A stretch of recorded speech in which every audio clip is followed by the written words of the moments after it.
कदर मेहनत से पढ़ाते शिक्षक।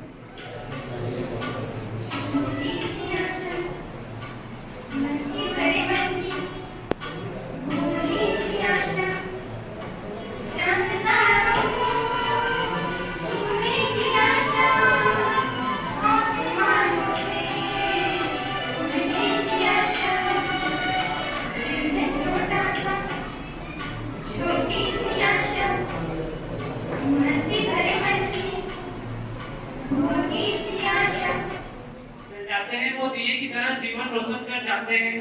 कुछ इसी तरह से हर गुरु अपना फर्ज निभाते हैं। कुछ इसी तरह से हर गुरु अपना फर्ज निभाते हैं।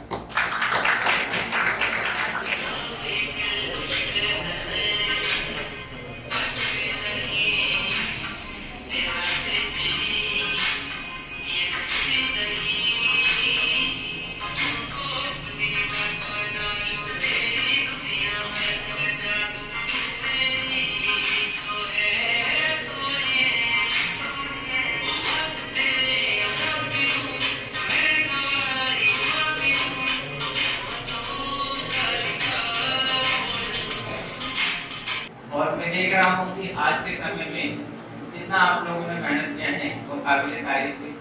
जैसे कि बच्चों के अंदर ढूंढते हैं वो संस्कार आपके अंदर विकसित हो रहे हैं और उसका परिचय आप लोगों ने दिया है। लेकिन हमारा उद्देश्य हमेशा यही रहता है कि जो भी बच्चे इस संस्था से आए हमेशा संस्कारवान बने, मेहनती बने और उसका परिचय आप लोगों ने दिया है। ओ जीना जीना जीना रे उड़ा